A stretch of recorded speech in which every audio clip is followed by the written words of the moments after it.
Allah Ta'ala berfirman, "Barang siapa berbuat sesuatu perbuatan yang menyekutukan aku dengan yang lain, syirik, maka amalannya itu akan kembali kepada yang disekutukan itu dan aku cuci tangan darinya." Hadis riwayat Muslim dan Ibnu Majah. Itu adalah kalimat nasihat yang pernah disampaikan oleh Rasulullah Shallallahu Alaihi Wasallam kepada para sahabatnya. Inti dari kalimat tersebut ialah ingin memberi pesan agar kita tidak menyekutukan Allah, beramal ibadah tetapi tujuannya bukan untuk pengabdian kepada Allah, maka dianggap syirik.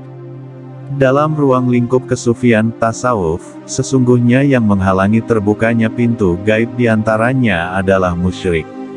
Pintu gaib adalah hijab yang menghalangi antara batin manusia dengan Tuhannya. Hijab tersebut berupa kegelapan yang menutup permukaan hati sehingga sulit menerima cahaya kebenaran. Bagaimana mungkin kita bisa membuka hijab atau penghalang, jika masih berkutat pada kemusyrikan? Sayangnya, kebanyakan di antara orang yang mengaku muslim tetapi masih saja asyik dengan kemusyrikan. Secara lahiriah, ibadahnya rajin tetapi tidak mempunyai ilmu dan beribadah itu sendiri. Banyak orang Islam yang puas dan bangga karena bapak dan nenek moyangnya Islam, mereka tak terdorong untuk menggali ilmu agama yang lebih dalam lagi, sehingga yang disibukkan oleh mereka adalah persoalan-persoalan ibadah lahi belaka. Bahkan tidak sedikit orang yang rajin beribadah, tetapi masih suka pergi ke dukun, tukang ramal, takut terhadap berhala, sangat hormat kepada pohon besar yang diyakini ada kekuatan gaib. Ini merupakan pelanggaran akidah perbuatan musyrik. Faktor penghalang terbukanya pintu gaib kegagalan hamba dalam bermusyahadah, disebabkan pula karena kebodohan. Kondisi ini bisa diartikan sebagai ketidakmengertian. Oleh karena tidak mengerti, mereka puas dengan ajaran agama yang bersifat turun-temurun dan bercampur aduk dengan adat istiadat. Karena kebodohannya itu akhirnya seseorang menjadi taklid dalam beragama, taklid membabi buta.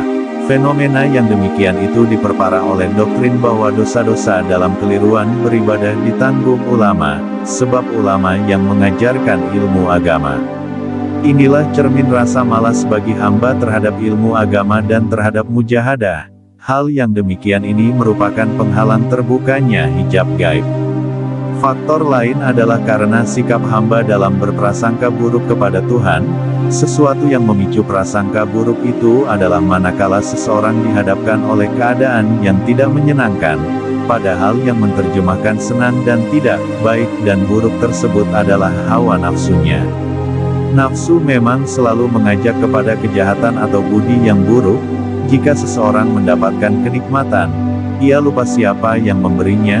Jika mendapat sesuatu yang tampaknya kurang menyenangkan, dia berkeluh kesah menyalahkan Tuhan dan menuduhnya tidak adil. Inilah prasangka yang menjadi penutup hijab gaib. Di samping itu, kesibukan dalam urusan duniawi juga merupakan faktor penghalang terbukanya mata batin untuk bisa menghadirkan Tuhan di dalam hati. Hal-hal yang demikian ini oleh orang-orang sufi, para penempuh jalan kebenaran selalu diwaspadai. Mereka bersungguh-sungguh menjaga hatinya dari lintasan-lintasan syirik dan prasangka buruk kepada Allah.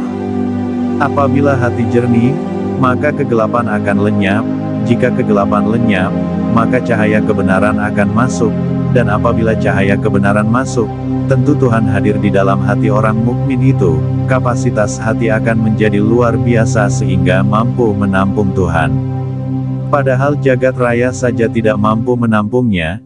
Ini merupakan rahasia gaib yang harus digali dan diungkapkan melalui mujahadah dan musyahadah.